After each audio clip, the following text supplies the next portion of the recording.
Di pagi hari ini Tuhan, kami datang membawa seluruh hidup kami kepada menyerahkan hidup ini dan berjalan bersama dengan-Mu. Engkau adalah segalanya bagi kami.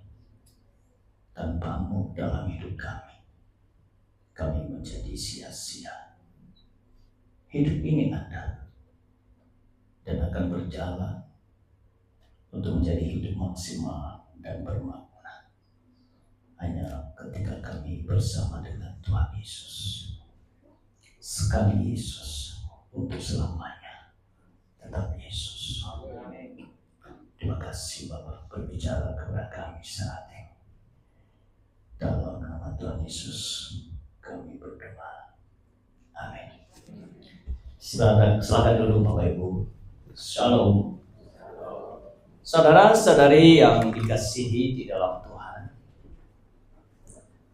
kita bersyukur waktu demi waktu tanpa kita sadari berjalan sedemikian cepat.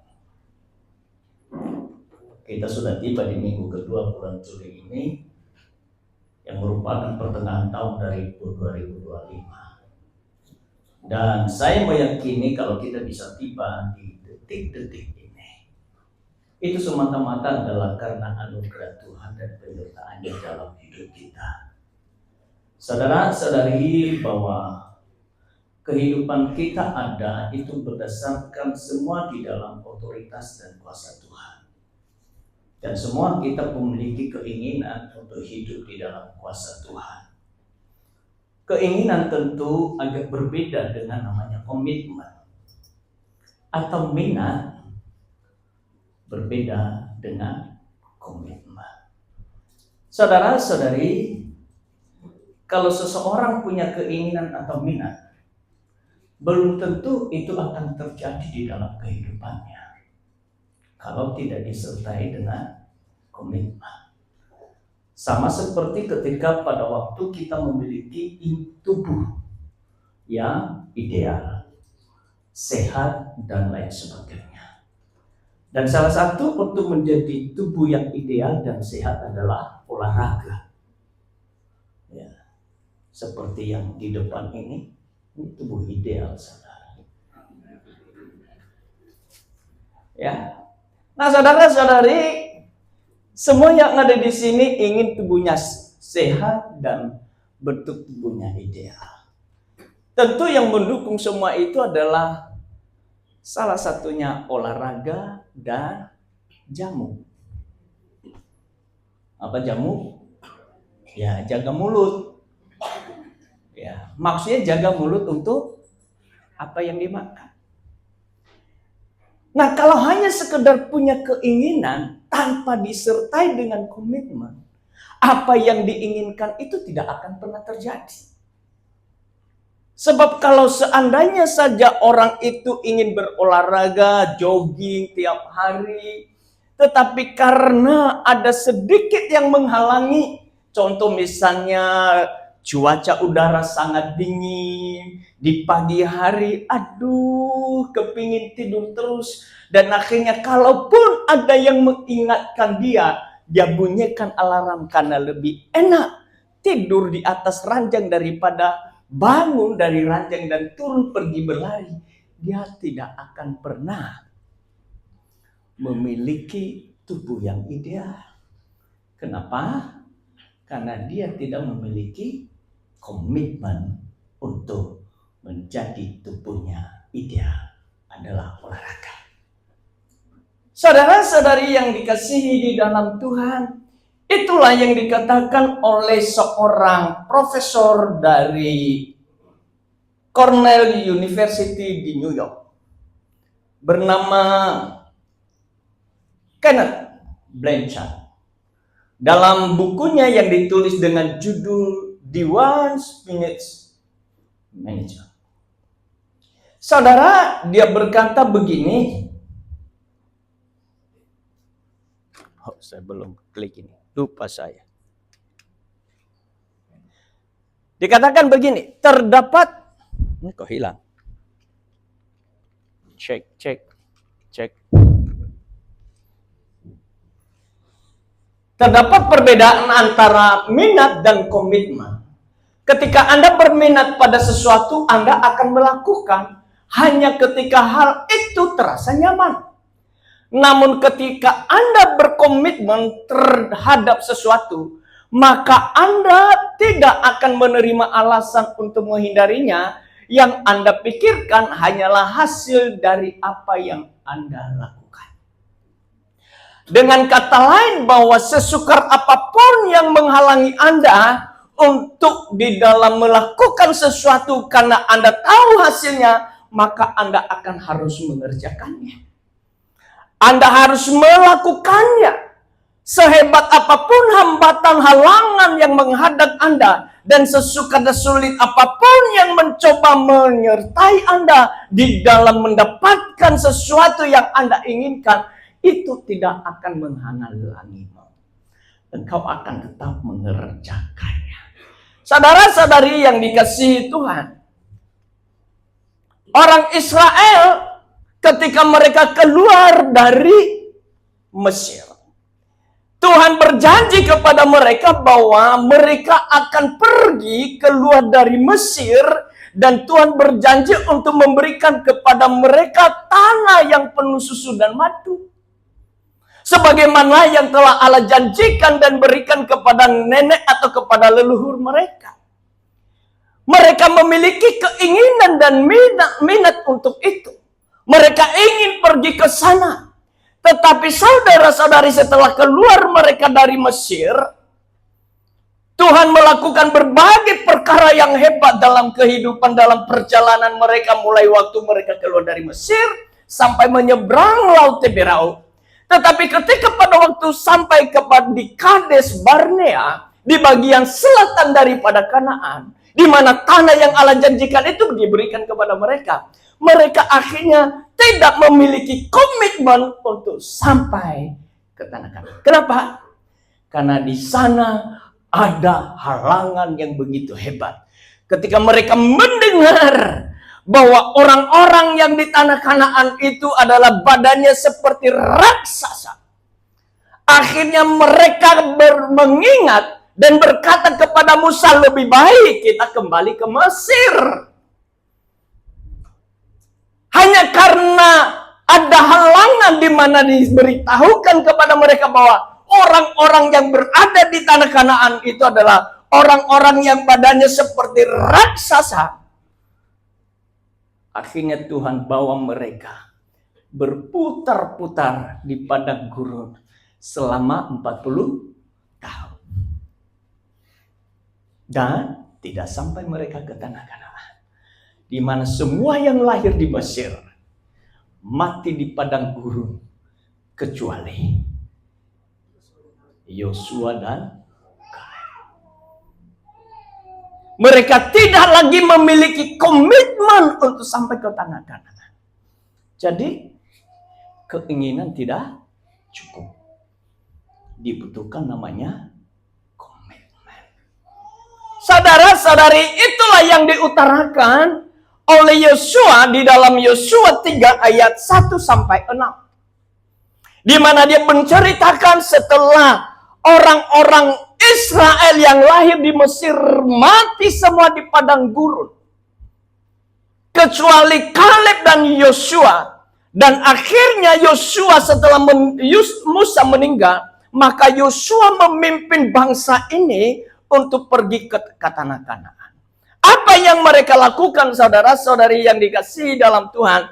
Kita baca di dalam Yosua 3 ayat 1 sampai 6. Dan nanti ayat 15 sampai ayat 17. Dikatakan begini. Pagi-pagi benar, Yosua dan semua orang Israel berangkat dari Sitim. Mereka sampai sungai Yordan dan bermalam di sana. Sebelum menyeberang, 3 hari kemudian para pengatur pasukan berkeliling di seluruh perkemahan. Dan memberi perintah kepada bangsa itu demikian.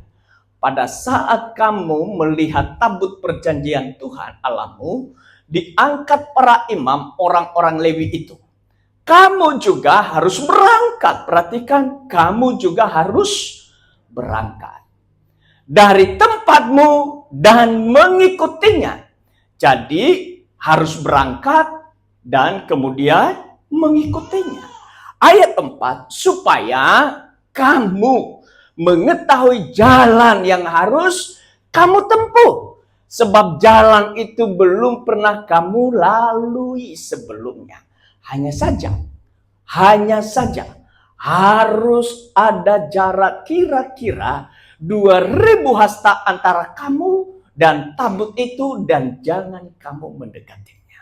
Ayat 5 dan 6. Kata Yosua kepada bangsa itu, kuduskanlah darimu, sebab besok Tuhan akan melakukan perbuatan ajaib di antara kamu.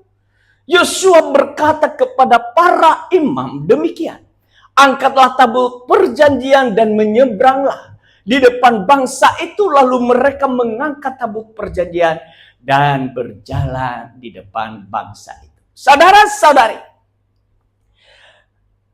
keinginan akan menjadi nyata kalau itu kita melakukannya.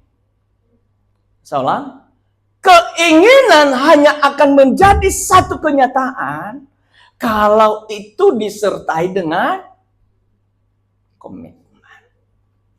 Komitmen di dalam hal ini seperti yang kita baca dalam Yosua 3 ayat 1 sampai 6 tadi.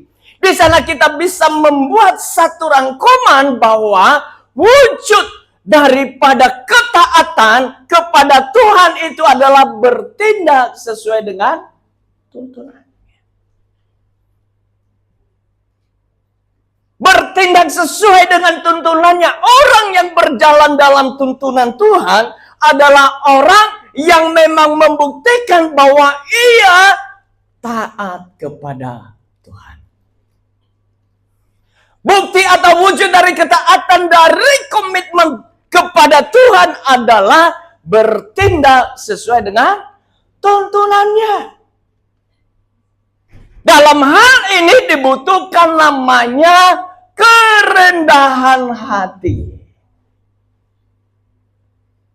Sebab kalau tidak dengan kerendahan hati, orang tidak akan mau dituntut. Hanya orang yang memiliki kerendahan hati saja yang Tuhan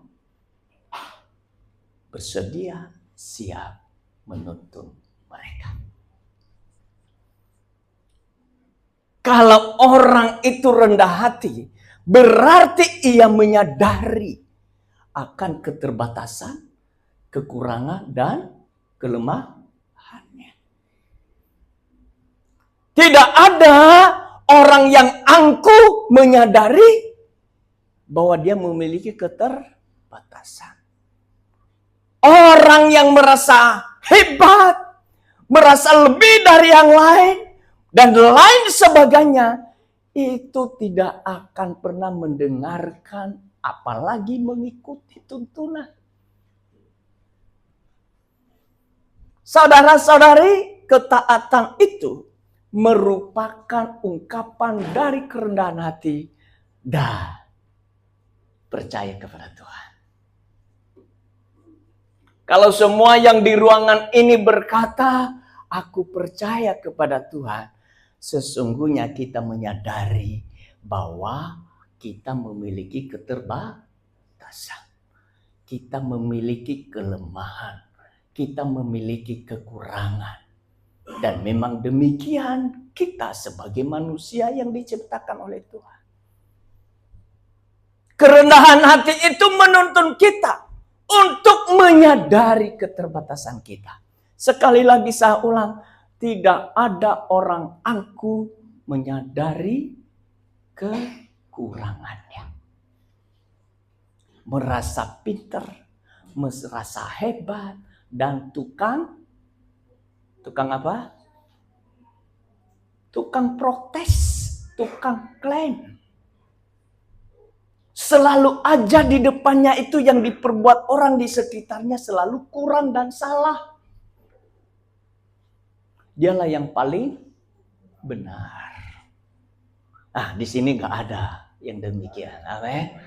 Ya, yang ada di luar sana sini.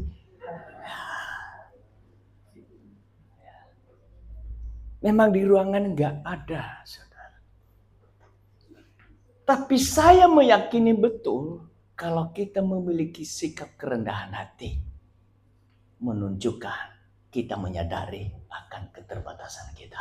Amin. Bila umat Tuhan percaya bahwa tuntunan Tuhan tidak pernah salah, maka di dalam ketaatan mereka akan mengikuti tuntunannya. Semua di sini orang percaya kepada Tuhan, bukan? Siapa yang yakin 100% bahwa ia percaya kepada Tuhan? Saya ulang, siapa yang yakin 100% percaya kepada Tuhan? Berarti saudara-saudari yang angkat tangan meyakini betul bahwa tuntunan Tuhan tidak pernah salah.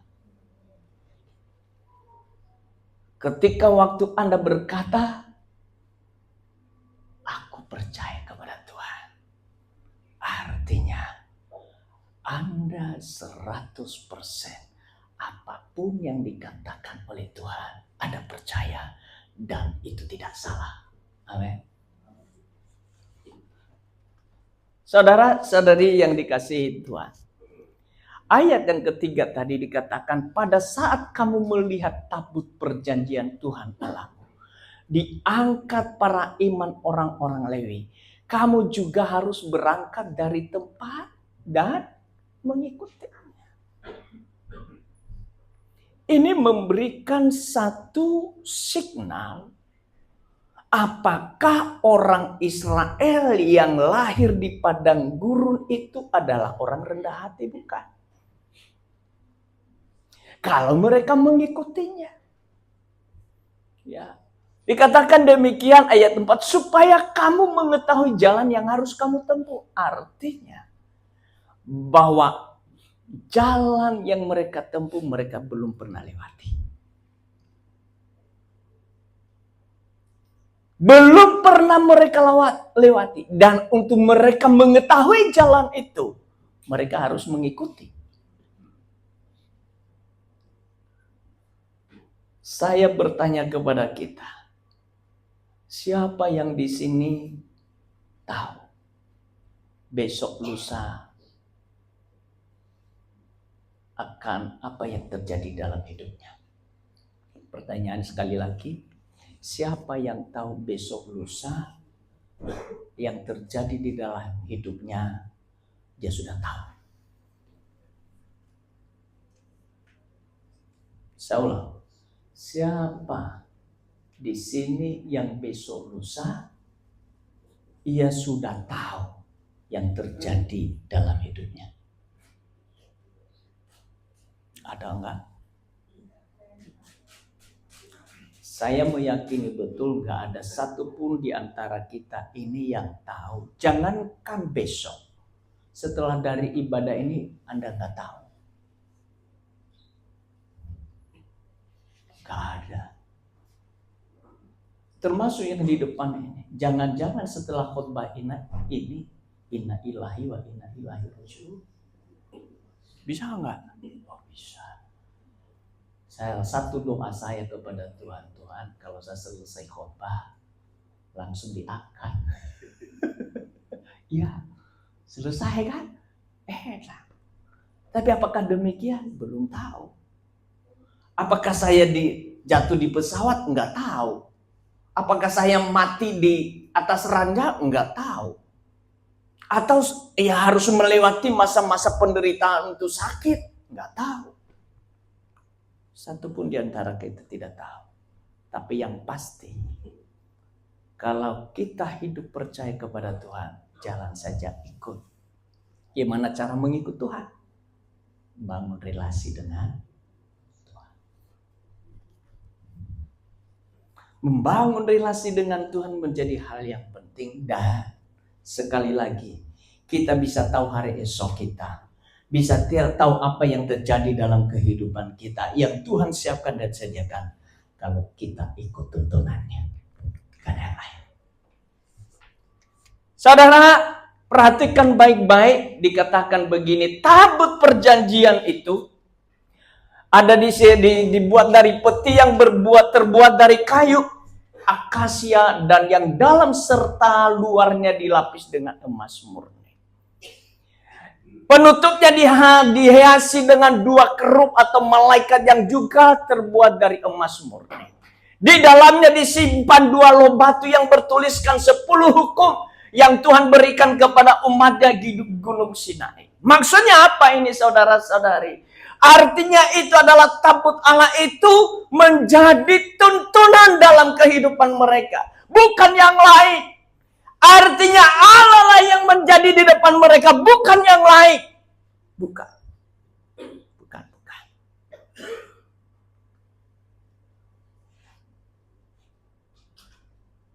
Tuhan mengingatkan umatnya. Pentingnya kerendahan hati. Sekalipun mereka tidak melihat secara kasat mata Allah itu ada di mana. Tapi yang pasti, tabut Allah wujud kehadiran daripada Tuhan. Hukum-hukum Allah dalam hidup kita ada. Dan itu dituliskan yang namanya Alkitab. Pentingnya ketaatan tidak hanya kita miliki, kita tenteng tiap hari, bahkan kita kantongi, tidak pernah lepas dari diri kita. Namanya Alkitab. Betul kan? Siapa yang tiap hari bawa Alkitab? Ya. Setiap hari, sekarang, setiap detik, kita tidak pernah lepas namanya Alkitab di saku kita. Tetapi persoalannya, apakah yang tiap hari, tiap detik bersama dengan kita itu kita ikut juga? Yang di dalamnya itu kita belajar enggak di situ? Kita ikuti enggak tuntunan itu? Ketaatan kepada Tuhan dalam iman dan kerendahan hati tersebut harus bukan choice, bukan pilihan. Orang Sunda bilang kudu. Kalau di Palembang apa? Kalau harus itu apa kalau di Palembang? Ya haruslah ya. Kalau orang Jawa bilang pokok gak ada pilihan. Ya. Kalau kita berkata bahwa kita orang percaya kepada Tuhan, kita berkata orang beriman kepada Kristus, kita berkata Tuhan, yaitu Yesus Kristus adalah Raja bagiku, tidak ada pilihan selain hidup hanya dalam tuntunannya. Dan itu mewarnai seluruh kehidupan kita, baik hari ini maupun akan datang. Gak ada pilihan. Wujud dari ketaatan kepada Tuhan, yaitu menghormati otoritas. Menghormati otoritas. Apa itu saudara? Saudara pernah lihat polisi di pinggir jalan dekat lampu merah? Tiap hari. Saudara kalau dia angkat tangan, menandakan Anda berhenti. Kalau Anda tidak berhenti, Anda namanya melanggar. Ya. Pertanyaannya, kenapa tiap kali polisi yang berseragam coklat itu, ketika dia angkat tangan, orang-orang yang melihat tangan polisi itu ketika angkat tangan langsung berhenti? Tahu saudara? Karena dia memiliki otoritas, diberikan kuasa otoritas. Coba Anda datang ke lampu merah, pakai seragam polisi juga, tanpa pangkat, Anda angkat tangan. Kira-kira ada yang berhenti? Gak ada. Ini siapa ini? Nah, saudara, di dalam kehidupan kita itu masing-masing punya otoritas. Istri terhadap suami, suami bagi Kristus. Di dalam otoritas gereja ada namanya para gembala. Itu ada submission di situ, ada penundukan di situ.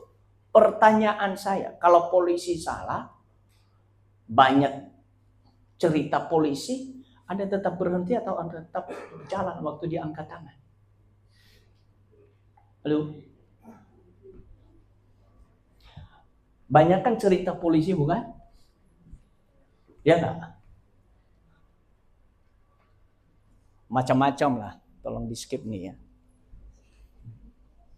Itu angkat tangan di jalan, Anda tetap berhenti enggak? Tergantung, ini namanya pemberontak.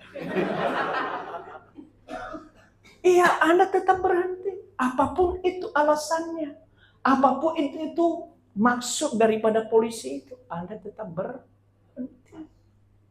Sebab kalau Anda tidak berhenti, Anda melanggar, Anda ditilang, Anda dikejar. Saudara-saudari, kenapa harus demikian? Bukan urusan dia punya perilaku, tetapi karena ada otoritas yang telah diberikan kepada dia. Amin.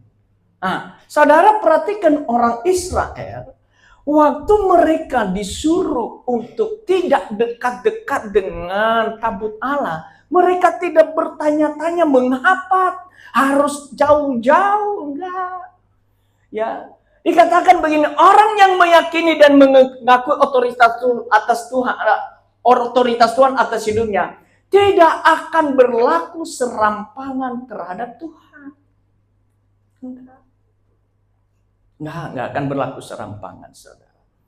Ayat 4 dikatakan hanya saja harus ada jarak kira-kira 2000 hasta antara kamu dan tabut itu, dan jangan kamu mendekatinya. Satu hasta itu 45 cm. Jadi kalau 2000 hasta kurang lebih 900 meter, hampir 1 kilo.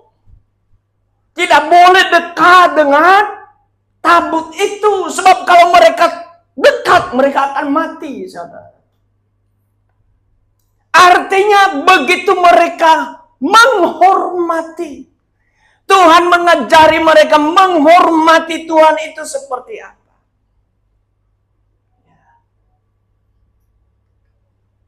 Ayat 5 dikatakan, kuduskanlah dirimu sebab besok Tuhan akan melakukan perbuatan ajaib di antara kamu.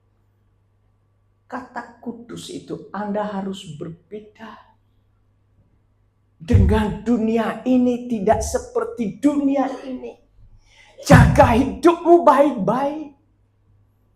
Tidak boleh serampangan. 3 hari lalu saudara, 3 hari lalu ya, 4 hari yang lalu, anak-anak dari Palembang dan Prabu Muli ada 29 orang yang hadir dalam acara namanya Youth Conference. Diajari tentang, dikasih tahu tentang hidup dalam kekudusan ketika pacaran. Enggak apa-apa. Boleh enggak, Pak?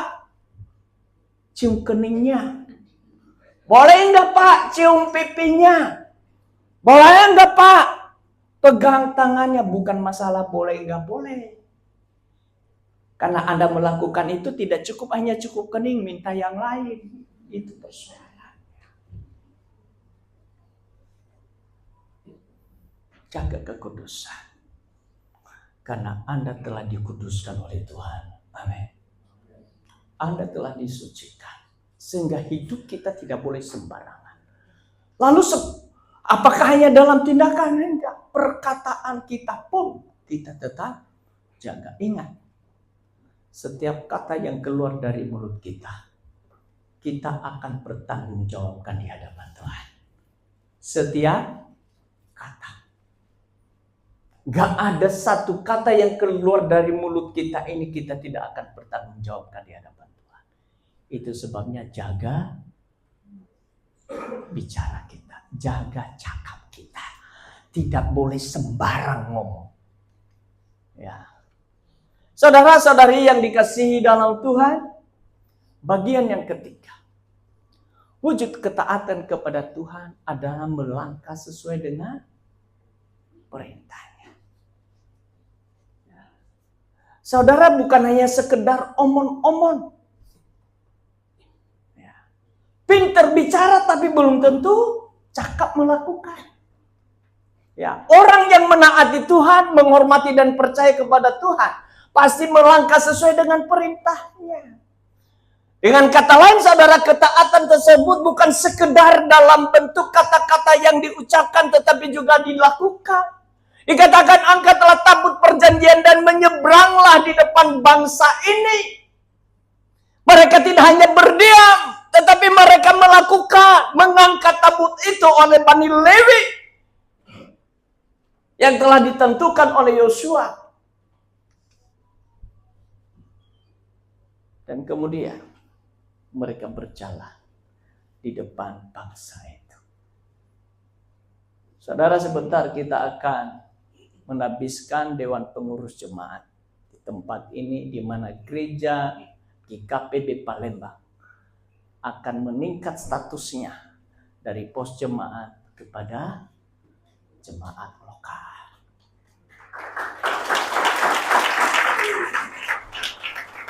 Semalam sampai jam 12 malam kami berkumpul dari jam 9 ya, mengarahkan mereka.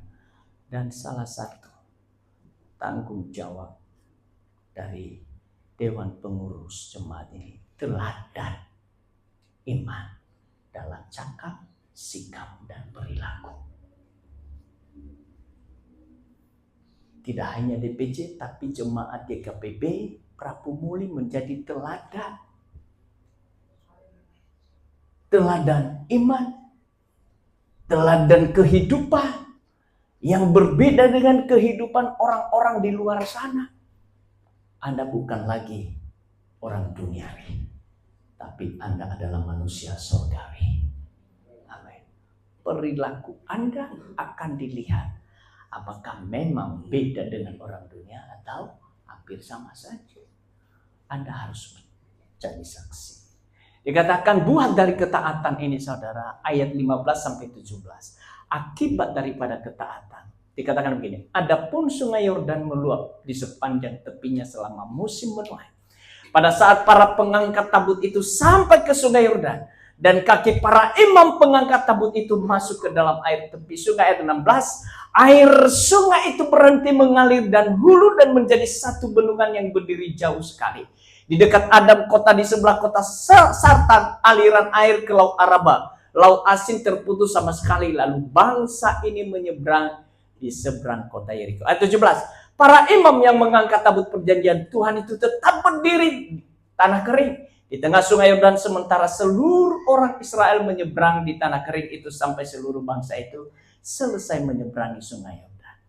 Saudara-saudari, saya mau menyampaikan akibat dari ketaatan mujizat terjadi. Saya ulang, akibat ketaatan mujizat terjadi. Dari yang mustahil menjadi tidak mustahil. Itulah sebabnya Tuhan Yesus berkata, bagi orang percaya tiada yang mustahil. Jadi Anda dapat hidup dalam ketidakmustahilan itu adalah kalau Anda taat seperti dalam tuntunan Tuhan, hidup mengikuti Dia dan bertindak seperti yang dikatakannya. Itu sebabnya ada seorang anak muda yang tidak diketahui namanya datang ke El Mudi berkata begini, saya tidak dapat memahami kasih Kristus yang menyelamatkan saya, namun saya akan mempercayai dan saya akan menaatinya. Saudara, dia tidak memahami akan kasih Kristus. Tapi yang paling penting kepada dia adalah mempercayai dan menaati Tuhan itu sendiri. Itu sebabnya seorang pengusaha besar bernama John Sammis. Dia menulis satu lagu, dalam lirik-liriknya dia berkata dengan judul Trust and Obey. Percaya dan taat. Dalam kalimat terakhir dia berkata begini, trust and obey. For there is no other way to be happy in Jesus but to trust and obey. Percaya dan taat karena tidak ada jalan yang lain untuk berbahagia dalam Yesus kecuali percaya dan taat. Anda mau merasa bahagia? Percaya dan taat. Amin. Apapun, Anda mungkin tidak tahu jalannya, Anda tidak melihat, tapi itulah bagaimana cara Tuhan menolong Anda. Anda tidak perlu tahu untuk itu. Tapi yang pasti ya, Anda percaya dan taat akan membawa hidupmu bahagia dan mengalami mujizat demi mujizat Tuhan. Amin. Ya, 3 hal untuk menjadi wujud dari ketaatan kita: bertindak sesuai dengan tuntunannya, menghormati otoritasnya, dan melangkah sesuai perintahnya. Amin. Mari kita bangkit.